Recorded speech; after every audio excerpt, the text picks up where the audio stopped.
लेकिन ये realistic liberalism शायद आपने नहीं पढ़ा होगा कि ये क्या होता है, ये रियलिस्टिक लिबरलिज्म कहाँ से आ गया? यदि आपसे लिबरलिज्म पूछा जाता, तो आप इसमें कुछ कर सकते थे। आपसे लिबरलिज्म या रियलिज्म पूछा जाता तब भी आप इसको कर सकते थे, लेकिन यहाँ पर दोनों पूछा गया है। तो यहाँ पर पूछा गया है रियलिस्टिक लिबरलिज्म के साथ में कौन-सा स्कॉलर है जिसको हम एसोसिएट कर सकते हैं, ओके? कौन-सा स्कॉलर है जिनको हम जोड़ सकते हैं इनके साथ में। तो इसमें ईएच कार्र नहीं होगा, रॉबर्ट वाइट भी नहीं होगा, जॉर्ज कैनन भी नहीं होगा और डी नंबर ऑप्शन है वो इसका सही होगा। डी नंबर जो ऑप्शन है, इसका सही आंसर होगा D number.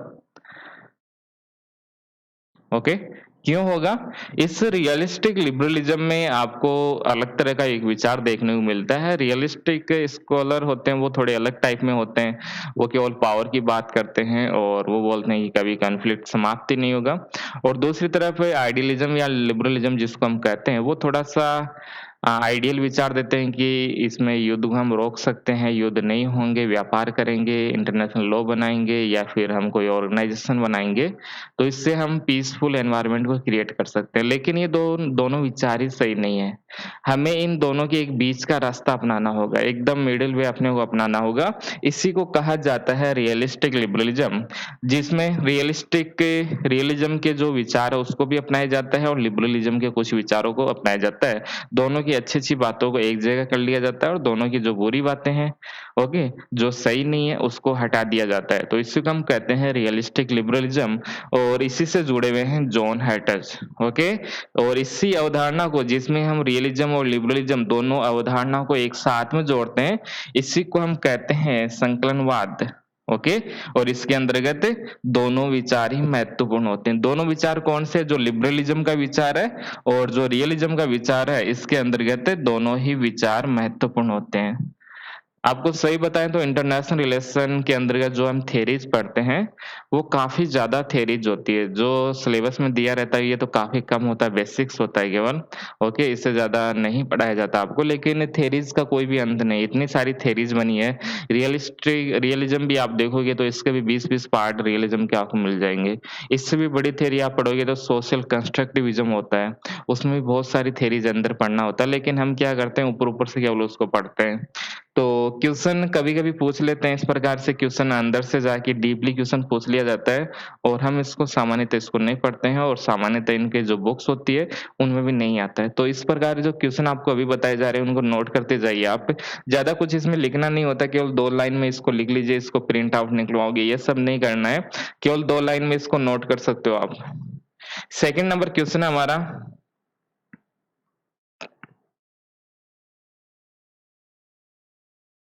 Second number question है ये,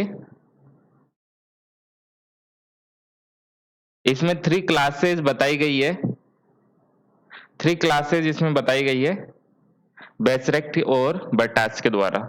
3 क्लासेस इसमें बताई गई है, तो कौन-कौन सी 3 क्लास होती है, जिसके द्वारा कंट्रोल किया जाता है the conduct of the states. इस प्रकार की 3 क्लासेस आपको बताई गई है, वो इसमें आपसे पूछा गया है कि कौन-कौन सी 3 क्लास होता है, कौन-कौन सा इसमें 3 वर्ग होता है, जिसमें राज्यों के आचरण पर नियंत्रण के लिए अंतर्राष्ट्रीय संबंधों के 3 वर्गों का उल्लेख किया इन्होंने कि इसमें क्या-क्या हम शामिल कर सकते हैं। तो 3 पॉइंट इसमें बताइए आप, प्रभाव संबंध हो सकता है क्या? बल संबंध हो सकता है, लेजिटिमेट हो सकता है या फिर पावर हो सकता है। तो 3 इसमें 3 क्लास बताइए, तीनों को आपको नोट करना है कि इसमें क्या हो सकता है। तीनों आपको बताना है, बताइए जल्दी से। हिंदी वाले यहाँ से देख सकते हैं, इसमें ऑप्शन हिंदी वाले गायब हो गए लगता है, ओके? तो ऑप्शन ये मान लीजिए हिंदी वाले ये ऑप्शन ही मान के चल लिए, इसमें ऑप्शन दोनों एक समान है, तो इसमें कोई प्रॉब्लम नहीं है। चलो यहाँ से देखते हैं अब क्या होगा इसमें। तो इसके अंतर्गत हम पावर को शामिल करते हैं, पावर को हम शामिल करेंगे इसके अंतर्गत और साथ में इन्फ्लुएंस को हम शामिल करते हैं और इसमें हम लेजिटिमेट को हम शामिल करते हैं। तो 3 पॉइंट्स हैं जिनको हम इसमें शामिल कर सकते हैं और ये तीनों आपको नोट करना है। ये क्वेश्चन आ सकता है, अच्छा क्वेश्चन है ये भी। तो एक हो गया पावर को हम शामिल करते हैं, एक हो गया लेजिटिमेट को हम शामिल करते हैं और इन्फ्लुएंस को भी हम शामिल करते हैं। तो ए, सी, डी इसका आंसर हो जाएगा। ए, सी, डी इसका बी सही आंसर हो जाएगा। ओके? इनका एक कॉन्सेप्ट और है जिनको हम पावर के अंतर्गत पढ़ेंगे। थ्योरी के अंतर्गत एक कॉन्सेप्ट चलता है थ्री फेसेज। ओके, पावर के थ्री फेसेज जो पावर इन्होंने बताए हैं वो काफी महत्वपूर्ण कॉन्सेप्ट है, वो भी इन्हीं के द्वारा दिया गया है। उसमें थ्री फेसेज बताए गए हैं, फेस बताए गए हैं कि कौन से पावर के थ्री फेसेज होते हैं। काफी डिटेल से उसमें हम बात करेंगे इस स्कॉलर के ऊपर जब हम पॉलिटिकल थ्योरी के ऊपर बात करेंगे। लेकिन यहाँ पर ये 3 पॉइंट आपको ध्यान में रखना है, इतना काफी रहेगा आप सबके लिए। क्वेश्चन नंबर 3 है इसमें।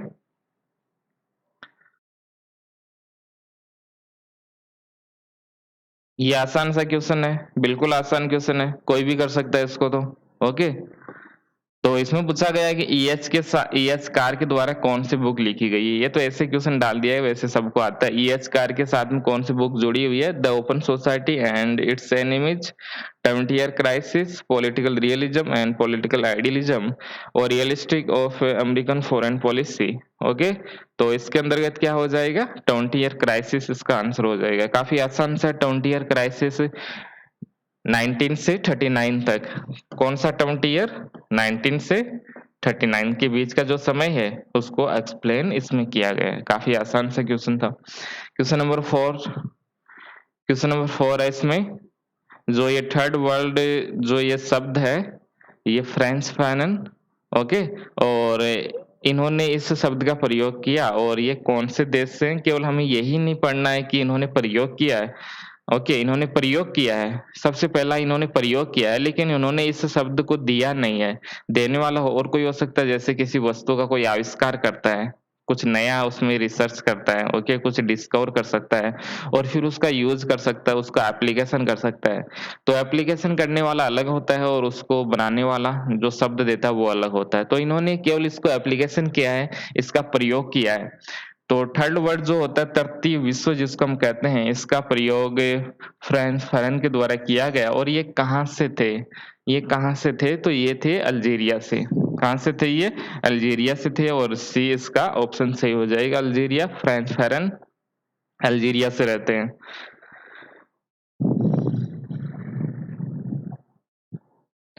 इसके बारे में देख लीजिए, थोड़ा सा डिटेल से देख लीजिए कि जो थर्ड वर्ड है ये शब्द आता कहाँ से इसमें। ओके, इसको देख लीजिए एक बार। तो तीसरी दुनिया जो शब्द है उसका आविष्कार अल्फ्रेड सावी के द्वारा किया गया, नोट कर सकते हो। अल्फ्रेड सावी के द्वारा इस शब्द को आविष्कार किया गया था, इसको बनाया गया था।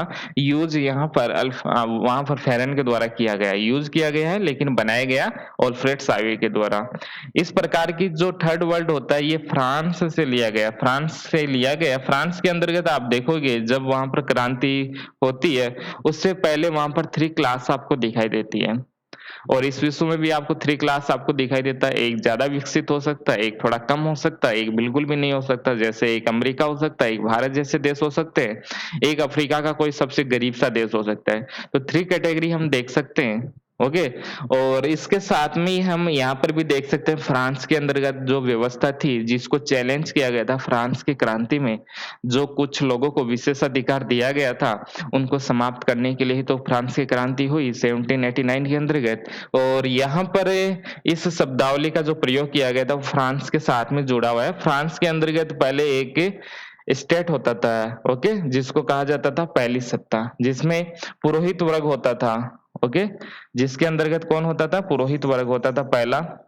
दूसरा जो सत्ता थी वो था यहाँ पर कुलीन वर्ग, जो नोबेलिटी था, उन जो कुलीन था उसके वो सेकंड हो गया। और तीसरी जो सत्ता थी उसको हम कहते थे जनसाधारण। जनसाधारण यानी जो जनता है, सामान्य जनता है, उसको हम तीसरी सत्ता कहते थे। तो ये जो तीसरी सत्ता, ये जो शब्द यहाँ पर काम में लिया जा रहा है, तीसरी सत्ता, तो यहीं से ये थर्ड वर्ल्ड, यहाँ से यहीं से ये शब्द निकलता है। और इनके पास में पावर नहीं होती, इनके पास में बिल्कुल पावर नहीं होती। ये जो तीसरी सत्ता होता है, तीसरी सत्ता होता है, इनके पास में पावर नहीं होती।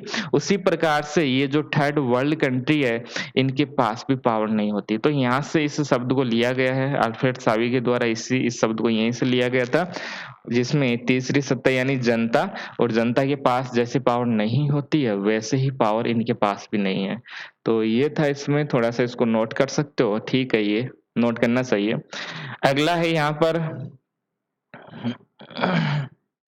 इसमें आपको राइटर दे रखे हैं, कई सारे राइटर दे रखे हैं, कुछ नए राइटर आपको मिल रहे हैं इसमें। ओके, नए राइटर आपको इसमें दिखाई दे रहे हैं और ये हो जाएगा आपका ओके, ये देख लीजिए आप ऐसे। पहले ये देख लीजिए आप और उसके बाद में नीचे वाले आप देख सकते हो। किताबें इसमें हिंदी इंग्लिश का कोई ज़्यादा डिफरेंस इसमें नहीं होगा। तो ये किताबें तो एक समान ही होती है, राइटर एक ही होते हैं, इसमें क्या दिक्कत है? तो ये है हमारा क्वेश्चन। तो इसमें देखिए क्या हो सकता है। क्वेश्चन नंबर 5 है ये, क्वेश्चन नंबर 5। इसमें कई सारे स्कॉलर हैं और इनके सामने कई सारी किताबें आपको दी हुई है और इसमें पूछा गया है नॉट करेक्टली। ओके, इसमें सही कौन सा नहीं है। तो ये सबसे टफ क्वेश्चन में से आता है। यदि बुक से यदि ऐसा क्वेश्चन आता है तो ये सबसे टफ क्वेश्चन होता है। यदि मिलाने वाला आता है तो हम कर लेते हैं और ये क्वेश्चन तभी होगा जब हमें 3 का पता हो। ओके, 3 का यदि आपको पता है, ठीक-ठीक पता है, तभी आप इसको कर सकते हो। या एक ऐसा नाम आ जाए जिसको पता है कि इनके द्वारा कौन-कौन सी बुक लिखी गई है। जैसे कोई मार्गेंथ्यू का आ जाए, कोई प्लेटो का आ जाए, ओके? और प्लेटो के सामने ऐसी बुक आ जाए जो हमें पता है कि इनकी तो नहीं है, तो हम उसको ठीक कर सकते हैं। क्योंकि प्लेटो, अरस्तू इन सब की हम पूरी किताबें पढ़ते हैं। लेकिन यहाँ पर ये जो स्कॉलर आपको दिख रहे हैं, ये अलग है, कुछ अलग है यहाँ पर। आप इनको सामान्यतः पढ़ते नहीं हो। ये तो आप पढ़ते हो, जेएफ कैनन आप पढ़ते हो और इनके द्वारा जो बुक लिखी गई है अमेरिकन डिप्लोमेसी, ये आसान सा है। अमेरिकन डिप्लोमेसी कैनन के द्वारा लिखी गई है। ऊपर है यहाँ पर ऑल्सन, विलियम सी ऑल्सन। तो इनके द्वारा the growth of A discipline, ये बुक भी इन्हीं के द्वारा लिखी गई है। और ये सी नंबर में रसेल, तो इनके द्वारा the introductory course in international relation, तो ये भी रसेल के द्वारा लिखी गई है। और लास्ट में है स्टेफन पोस्नी और रॉबर्ट, ये सब है इसमें। और इनके द्वारा बुक लिखी गई है international relation a general theory, तो ये इनकी बुक नहीं है। International relation a general theory, ये इनकी बुक नहीं है। तो डी इसका सही आंसर होगा। डी इसका सही आंसर होगा। ये किताब है जो इनके द्वारा नहीं लिखी गई है। क्वेश्चन नंबर 5 पे, क्वेश्चन नंबर 5 हो गया हमारा।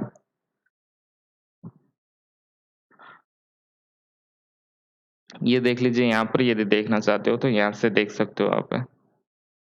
अगला है हमारा क्वेश्चन नंबर 6। तो इसमें किसने गुट निरपेक्षता की एक स्वार्थी नीति के रूप में आलोचना की है? किसने क्रिटिसिज्म किया है सेल्फिश के रूप में? सेल्फिश पॉलिसी है जो ये नॉन अलाइनमेंट है, ये कौन सी पॉलिसी है? सेल्फिश पॉलिसी है। इस बारे में किसने कहा है? किसने कहा कि ये तो सेल्फिश है, ये अपने लिए ही काम कर रहे हैं, स्वार्थी लोग है। ओके, ये सेल्फ के लिए काम करे, ना कि किसी दूसरे के लिए। तो ये आप देख सकते हो इसमें किसने कहा इसमें? मॉर्गन ने कहा कि नहीं कहा? फिर फिर हो सकता है विलियम और ये स्वार्जनबर्ग और एडवर्ड, ये भी नहीं होगा। तो इसके अंदर का जो सी ऑप्शन है ये बिल्कुल ठीक हो जाएगा। इन्होंने काफ़ी डिटेल से एनालिसिस भी किया इसको, गुटनिरपेक्षता को काफ़ी डिटेल से एनालिसिस किया है कि क्या गुटनिरपेक्षता है, क्या नहीं है, क्या है। काफ़ी इन्होंने डेफिनेशन भी दिया इसमें कि किसको हम गुटनिरपेक्षता कहते हैं। इन सब के बारे में डिटेल से वो बताते हैं और साथ में ये भी बताते हैं कि ये तो सेल्फिश है। ये जो लोग हैं इसके अंदर कहते हैं ये सब सेल्फिश है और कुछ भी नहीं है, केवल अपने लिए फ़ायदे के लिए काम कर रहे हैं, ना कि आम जनता के लिए। तो ये सब इसने कहा इसी पॉइंट्स के अंतर्गत, जब ये समझा रहे थे, जब नाम को वो समझा रहे थे कि क्या है, क्या नहीं है, उसी के अंतर्गत ये सेल्फिश पॉलिसी है, इस प्रकार से इनकी आलोचना करते हैं। इसके अलावा हैंस मार्गेंथ्यू और नेबुर रियलिज्म के साथ में जुड़े हुए स्कॉलर है। इन्होंने नाम को क्या कहा है? नाम को गुटनिरपेक्षता को कहा है ये थोथी विचारधारा। थोथी यानी अंदर से खोखली हो गई है। अंदर से खोखली हो गई, ये केवल बजने का काम करता है, डम-डम आवाज़ करता है ये। और इनके अंतर्गत कुछ भी नहीं है, केवल ये थोथी विचारधारा है, इनसे कुछ लेना-देना नहीं, कुछ भी नहीं होता इनसे होके, केवल बातें करते हैं ये लोग। और इनकी कोई आइडियोलॉजी नहीं है, कोई आइडियोलॉजी नहीं है, बकवास है, ये सब नाटक करते रहते हैं, ओके? तो ये क्या है? एक प्रकार से थोथी विचारधारा है, थोथी विचारधारा है। इंग्लिश में क्या बोलते हैं थोथी? यानी एकदम से खाली जब होता है उसको क्या बोलते हैं पता नहीं है मुझे। ओके, तो एक प्रकार से ये क्या है? गुटनिरपेक्षता को एक थोथी विचारधारा इन्होंने कहा है कि ये अंदर से खाली है, कुछ नहीं है, इसका कोई वैल्यू नहीं है, केवल बातें करते रहते हैं, काम कुछ इनसे होता नहीं। तो इस रूप में आप समझ सकते हो। तो ये किसने कहा? मॉर्गेंथ्यू और रेनाल्ड नेबुर, दोनों के द्वारा ही ऐसा कहा जाता है, ऐसा कहा जाता है। क्वेश्चन नंबर है अगला हमारा, क्वेश्चन नंबर है अगला है हमारा क्वेश्चन नंबर 7 नंबर है। और इसमें supporter of realistic approach in international politics. कौन-कौन से सपोर्टर हैं जिन्होंने रियलिस्टिक अप्रोच को सपोर्ट किया है इंटरनेशनल पॉलिटिक्स के अंतर्गत? कौन तो इसमें क्वेश्चन नंबर है ये हमारा 7 नंबर क्वेश्चन है, यहाँ से देख लीजिए अंतर्राष्ट्रीय राजनीति में यथार्थवादी उपागम के समर्थक कौन-कौन से हैं? तो इसमें कई सारे स्कॉलर आपको मिलेंगे, कोलंबिस आपको मिलेंगे, फ्रेडरिक सुमेन आपको मिलेंगे, निकोलस स्पाइकमैन आपको मिलेंगे और एक ये हो गए ईएच कार आपको मिलेंगे। तो इसमें पूछा गया है कि कौन से रियलिज़्म के साथ में जोड़े हुए हैं, रियलिस्टिक स्कॉलर कौन-कौन से हैं? ये आपसे इसमें पूछा गया है। तो इसका आंसर क्या हो जाएगा जिसमें हम शामिल करते हैं ईएचकार हमें पता ही रहता है। ईएचकार हमें पता ही रहता है, बिल्कुल पता रहता है। स्पाइकमैन हमें ज़रूर पता रहता है। सुमेन, फ्रेडरिक ये भी हमें पता है लेकिन वोल्फ है, वोल्फ इसके साथ में नहीं जुड़े हुए। तो बी, सी और डी, बी, सी और डी, बी, सी, डी इसका सही आंसर हो जाएगा। ऊपर वाले को हटा दीजिए, बाकी ये हो जाएगा। वैसे आसान हो जाएगा, इसमें कोई दिक्कत नहीं है। जैसे ईएच कार हमें पता रहता है, स्पाइकमैन हमें पता रहता है, तो सी, डी वाला आप यहाँ से कर सकते हो, कुछ ना कुछ कर सकते हो। जैसे इसमें सी आ रहा है, तो डी इसमें नहीं आ रहा है, तो इसको हटा दीजिए। ओके, सी इसमें आ रहा है, डी इसमें आ रहा है, तो इसको आप छोड़ सकते हो और इन 2 को हटा सकते हो। उसके बाद में 2 में से 1 आप कर सकते हो। तो इस प्रकार से यदि 2 का भी पता है तो आप क्वेश्चन तक आराम से पहुँच सकते हो, कोई इसमें प्रॉब्लम नहीं होता है। 7 नंबर हो गया question number 8। Question number 8, arms race in itself in experience of terror. तो ये है क्वेश्चन नंबर है, हैडली वुल होगा, अर्नोल्ड होगा, केनेथ बाउंडी होगा, लेन मिलर होगा, इसमें कौन-कौन सा होगा? तो एक स्कॉलर है, ये डेफिनेशन दिया है या आप देख सकते हो, ऐसा किसने कहा आर्म्स रेस के बारे में? जो आर्म्स रेस होता है, आर्म्स का हम ज़्यादा से ज़्यादा प्रयोग करते हैं, एक रेस चलती है, इनके बारे में ऐसा किसने कहा? तो निम्नलिखित में से किसने घोषणा की थी कि शस्त्रास्त्रों की होड़, जो शस्त्रों की दौड़ है, इससे अपने आप में आतंक का अनुभव होता है। ओके, ये किसने कहा? तो ये क्वेश्चन आता रहता है। तो लिन मिलर, केनेथ बॉल्डिंग, एर्नोल्ड टॉइनबी या हेडली वुल सभी करेंगे इसको और ये जो सही भी है। हेडली वुल एक स्कूल के साथ में जुड़े हुए हैं जिसको हम इंग्लिश स्कूल कहते हैं। हेडली वुल किसके साथ में जुड़े हुए हैं? इंग्लिश स्कूल के साथ में जुड़े हुए हैं, इसको पढ़ेंगे अभी। कौन है हेडली वुल के बारे में पूरा ही जान लेते हैं आज। हेडली वुल तो एक स्कूल चलता है जिसको हम कहते हैं इंग्लिश स्कूल। एक स्कूल चलता है जिसको हम कहते हैं इंग्लिश स्कूल, जो कि परंपरा को सपोर्ट करते हैं। जो ट्रेडिशनल अप्रोच होता है, ट्रेडिशनल अप्रोच के अंतर्गत हम सपोर्ट करते हैं, वैल्यू को हम सपोर्ट करते हैं, मोरालिटी को हम सपोर्ट करते हैं, आइडियलिज्म को हम सपोर्ट करते हैं, आइडिया को हम सपोर्ट करते हैं, इंस्टीट्यूशन को हम सपोर्ट करते हैं और लीगल जो इंस्टीट्यूशन है उनको हम सपोर्ट करते हैं। उसी को हम कहते हैं ट्रेडिशनल। ओके, और इसके साथ में यहाँ पर कंटेम्पररी, यानी ये पुराने विचारों को तो अपनाते हैं, वैल्यू को सपोर्ट करते हैं, मोरालिटी को ये सपोर्ट करते हैं। ओके, इसके साथ में जो लीगल इंस्टीट्यूशन होते हैं, कानून संस्था होती है, उसको ये सपोर्ट करते हैं, लेकिन ये कंटेम्पररी है, ये थोड़े आधुनिक है, ये समकालीन है। तो 1980 के दशक के अंतर्गत इन्होंने पुराने विचारों को एक बार फिर से रिवाइवल किया, उनका पुनरुत्थान किया। तो इंग्लिश स्कूल का काम क्या है? इंग्लिश स्कूल के अंतर्गत आप देखते हो जो एक बार फिर से पुराने विचार थे, जो ट्रेडिशनल विचार थे, उनको एक बार फिर से रिवाइवल करते हैं, जिसमें वो फिर से एक बार वैल्यू को महत्व देते हैं। ओके, मूल्य हो गया, नैतिकता हो गया, कानूनी संस्थाएँ हो गई और इसके साथ में लॉ हो गया, इन सबको वो सपोर्ट करते हैं एक बार फिर से। और इंग्लिश स्कूल इसी को हम कहते हैं, जो कि पुराने विचारों को एक बार फिर से हाइलाइट करते हैं, उनको एक बार फिर से रिवाइवल करते हैं। तो इस प्रकार के जो स्कॉलर हैं, इनको हम कहते हैं कंटेम्पररी ट्रेडिशनलिज्म के साथ में जुड़े हुए हैं। और इसके अंतर्गत 2 स्कॉलर मुख्य रूप से हैं। पहला पहला है मार्टिन वेट और दूसरे हैं हैडली वुल। 2 प्रकार के विचार हैं, मार्टिन वेट और दूसरे हैं हैडली वुल। ये दोनों मुख्य रूप से इंग्लिश स्कूल के साथ में जुड़े हुए हैं। लेकिन ये आया कैसे? ये जो इंग्लिश स्कूल है, ये ऐसे तो आया नहीं। इसके आने का कारण ये है कि उस समय मार्टिन कापलान का व्यवस्था सिद्धांत आ चुका था। मार्टिन कापलान का व्यवस्था सिद्धांत आ चुका था, सिस्टम थ्योरी। और सिस्टम थ्योरी कहता था कि हम अपने विषय को साइंटिफिक बनाएँगे हम, और फैक्ट को ज़्यादा महत्व देंगे। फैक्ट होगा हमारे पास में और उसको हम साइंटिफिक बनाएँगे। तो वो व्यवहारवाद से जुड़ा हुआ है। कौन? मार्टिन कापलान व्यवस्था सिद्धांत किसके साथ में जुड़ा हुआ है? व्यवहारवाद, जिसको हम बिहेवियरलिज्म कहते हैं। तो व्यवहारवाद के साथ में व्यवस्था सिद्धांत जुड़ा हुआ है, तो उसका क्रिटिसिज्म करने के लिए यहाँ पर एक नया विचार आता है, जिसको हम परंपरावादी विचार भी हम कहते हैं। एक बार फिर से एक नया विचार आता है परंपरावादी, और एक बार फिर से रिवाइवल होता है। परंपरा जो पहले जो विचार चल रहे थे, उनको एक बार फिर से रिवाइवल किया जाता है। इसी को हम समकालीन परंपरावादी विचारक कहते हैं, या इसको आप इंग्लिश स्कूल कह सकते हो, जिसके अंतर्गत व्यवहारवाद की आलोचना की गई। या हम कह सकते हैं जो सिस्टम थ्योरी है, जो व्यवस्था सिद्धांत है, उसकी आलोचना इसके अंतर्गत की जाती है कि साइंस जैसा कुछ होता नहीं है। थ्योरी के अंतर्गत कुछ भी साइंस नहीं होता है। इंटरनेशनल पॉलिटिकल सिस्टम में आप साइंस को अप्लाई नहीं कर सकते हो। साइंस यहाँ पर अप्लाई नहीं हो सकती, फैक्ट यहाँ पर अप्लाई नहीं हो सकता है। यहाँ तो वैल्यू होगी, मॉरलिटी होगी, इंस्टीट्यूशन को महत्व एक बार फिर से दिया जाना चाहिए। तो इस प्रकार से बातें इनके द्वारा की जाती है। तो एक पॉइंट ये नोट कर सकते हो कि व्यवस्था सिद्धांत या व्यवहारवादी जो सिद्धांत है, व्यवहारवादी जो अप्रोच है, उन सब की आलोचना इसके द्वारा की जाती है, और आलोचना के रूप में ही यहाँ पर इंग्लिश स्कूल का डेवलपमेंट होता है, जिसमें मार्टिन वेट हो गया और हैडली वुल, इसमें मुख्य रूप से 2 स्कॉलर को हम शामिल करते हैं। तो हैडली वुल का जो कॉन्सेप्ट है, मुख्य रूप से वर्ल्ड सोसाइटी का कॉन्सेप्ट है।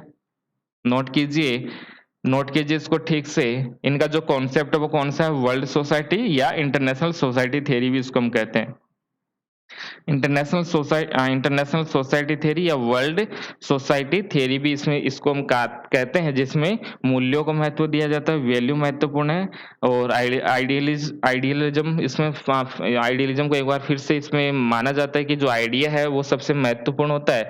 ये भी एक आइडियलिस्ट स्कॉलर है। आइडियलिस्ट स्कॉलर इसको हम बोल सकते हैं कि आइडिया को ये महत्व दे रहे हैं। एक बार फिर से आदर्शवादी है ये सभी, और इसके साथ में संस्थाओं को भी महत्व देते हैं। संस्थाओं के महत्व को एक बार ये फिर से स्वीकार करते हैं। यही है इंग्लिश स्कूल, और इनका कॉन्सेप्ट क्या है? World society theory. World society theory किसके साथ में जुड़ा हुआ है? हेडली वुल के साथ में जुड़ा हुआ है। इनकी कुछ किताबें हैं जिसमें हम अनार्किकल सोसाइटी आप कह सकते हो, पहली किताब बहुत महत्वपूर्ण है। और इससे भी महत्वपूर्ण एक दूसरी किताब है जिसको कहा जाता है the control of arms race. The control of arms race हम इसको कह सकते हैं। ये दूसरी बुक है, काफी महत्वपूर्ण है ये। किस प्रकार से हम नियंत्रण कर सकते हैं जो शस्त्रों की जो दौड़ है, शस्त्रों की जो होड़ है, ओके, जो आर्म्स रेस है, उसको हम किस प्रकार से नियंत्रण हम कर सकते हैं। तो ये सब इसमें बताया गया है सेकंड बुक के अंतर्गत। तो यदि आपको पूछे कि इसमें हम क्या क्या शामिल कर सकते हैं, ये जो विचार है इसमें हम क्या क्या शामिल कर सकते हैं।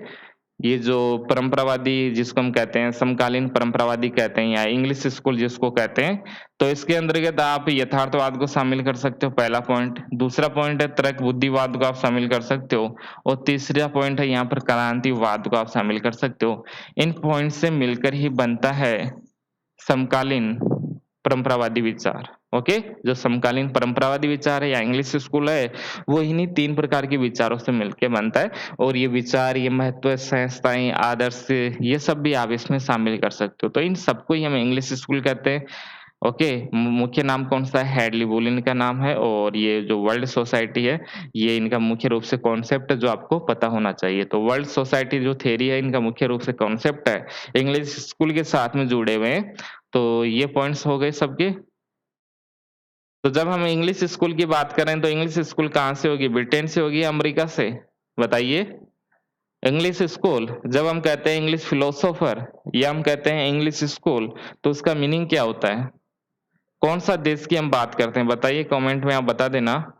बताते तो हो नहीं, आपको बोलने से कोई फायदा नहीं है। चलो, अगले क्लास में मैं ही बता दूंगा इसको। क्वेश्चन नंबर 9 है, नेशनल पावर के अंतर्गत हम क्या क्या शामिल कर सकते हैं? कौन सा फॉर्म है नेशनल पावर का? ओके, तो नेशनल पावर का कौन-कौन सा फॉर्म है, क्या-क्या हम शामिल करते हैं नेशनल पावर के अंतर्गत? तो पहला इसमें सोशल पावर, क्या सोशल पावर को इसमें हम शामिल करते हैं? दूसरा है मिलिट्री, ओके, सैन्य हो गया, पहला हो गया सामाजिक हो गया, तीसरा हो गया मनोवैज्ञानिक और चौथा हो गया आर्थिक। तो इसमें कौन-कौन सा हम शामिल करते हैं नेशनल पावर के अंतर्गत? और इसमें पूछा गया है नोट ए फॉर्म, ओके, कौन-सा नहीं है? कौन-सा नहीं है जिसको हम पावर के अंतर्गत शामिल नहीं करते हैं? राष्ट्रीय शक्ति के यदि आपको समझाना हो कौन-सा एलिमेंट्स नेशनल पावर का नहीं है, ये इसमें पूछा गया है। तो मिलिट्री पावर तो होगा ही होगा और इकोनॉमिक पावर भी होगा। अब 2 पॉइंट हमारे पास में बचते हैं, साइकोलॉजिकल पावर। क्या साइकोलॉजिकल पावर होगा? क्यों नहीं होगा? साइकोलॉजी पावर कैसे नहीं होगा? बहुत महत्वपूर्ण होता है साइकोलॉजिकल पावर। लेकिन सोशल पावर ये नहीं होगा, सोशल पावर से क्या करोगे आप? कुछ नहीं कर सकते। तो ये हम नेशनल पावर के अंतर्गत शामिल नहीं करते हैं, जो सोशल पावर होता है, जो सामाजिक शक्ति होती है, इसको हम इसमें शामिल नहीं करते, नेशनल पावर को इसमें शामिल नहीं किया जाता है। तो ये एक फॉर्म नहीं है नेशनल पावर का, तो ये भी हमारा हो गया इसमें सोशल पावर। और लास्ट क्वेश्चन है 10 नंबर क्वेश्चन, और इसमें जो टोटल डिसआर्मामेंट है, इसका दूसरा नाम क्या है? ये आपसे पूछा गया है।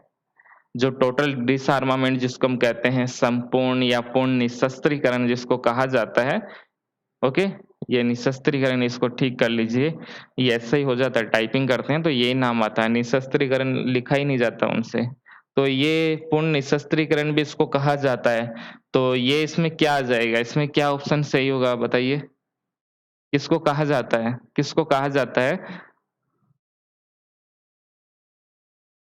तो टोटल डिसआर्मामेंट क्या होता है? तो एक है आपके पास में क्वालिटेटिव, एक है क्वांटिटेटिव, एक होता है जनरल डिसआर्मामेंट, एक होता है कॉम्प्रिहेंसिव। तो टोटल यानी सब कुछ, जितने भी आपके पास में हथियार है उन सबको हम समाप्त कर देंगे। सबको हम समाप्त कर देंगे, इसी को हम कहते हैं टोटल वाला शब्द यहाँ पर काम में लिया गया है।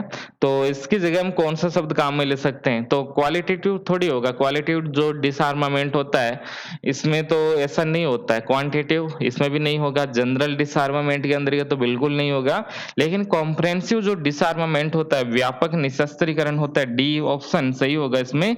जो कॉम्प्रिहेंसिव होता है इसमें सब कुछ, जितने भी हथियार है, कॉम्प्रिहेंसिव का मीनिंग ही यही होता है कि जितने भी आपके पास में हथियार है वो सब हम समाप्त कर देंगे। लेकिन ये भी आप सोच सकते हो कि क्वालिटेटिव डिसआर्मामेंट हो सकता है, ऐसा आप सोच सकते हो एक बार, लेकिन ये नहीं होगा, क्वालिटेटिव नहीं होगा। क्वालिटी में चेंज करने से क्या होगा? यदि आपके पास में क्वांटिटी है, बहुत सारे हथियार है आपके पास में, हजारों की संख्या में आपके पास में परमाणु बम है, और आप कहोगे कि जो हमारा परमाणु बम है पहले 10 लाख लोगों को मारता था और अब हमने इसकी क्वालिटी को कम करते हुए 1 लाख लोगों को ये मारेगा, तो उससे तो कोई फर्क थोड़ी पड़ेगा इससे, ओके? मारेगा तो सही ना, इससे इसको हम डिसआर्मामेंट थोड़ी बोलेंगे, टोटल डिसआर्मामेंट इसको नहीं बोल सकते। एक है इसमें इसमें हमने क्वांटिटी में हमने चेंज कर दिया कि पहले हमारे पास में क्वांटिटी 1000 न्यूक्लियर बॉम्ब था और अब हमने इसको कम करते हुए 5 पे 100 कर लिया, तो इससे क्या होगा? मरेंगे तो उससे भी। और ये जनरल डिसआर्मामेंट तो सामान्य सा है, ओके, इसमें तो कुछ होता ही नहीं है, थोड़ा बहुत कम हो जाता है इसमें। और कॉम्प्रिहेंसिव डिसआर्मामेंट यानी सब कुछ, जितने प्रकार के आपके पास में हथियार है, जितने आपके पास में हथियार है, किसी भी प्रकार का, कितने भी क्वांटिटी के अंतर्गत हो या क्वालिटी के अंतर्गत हो, सबको आपको समाप्त करना है, सबको आपको समाप्त करना है। तो इसी को कहा जाता है व्यापक निशस्त्रीकरण, इसको कहा जाता है कॉम्प्रिहेंसिव डिसआर्मामेंट, ये हो जाएगा हमारा। तो ये 10 क्वेश्चन थे हमारे। तो आज का हो गया है, कंप्लीट हो गया है। थोड़ा इसको इसमें ग्रुप में शेयर कर दिया कीजिए, ओके? शेयर कीजिए थोड़ा बहुत, और भी लोग इसमें शामिल हो वीडियो देखने के लिए, ओके? जिससे अच्छा लगे, ज़्यादा से ज़्यादा क्वेश्चन बना सकें, तो इसको थोड़ा शेयर कीजिएगा आप।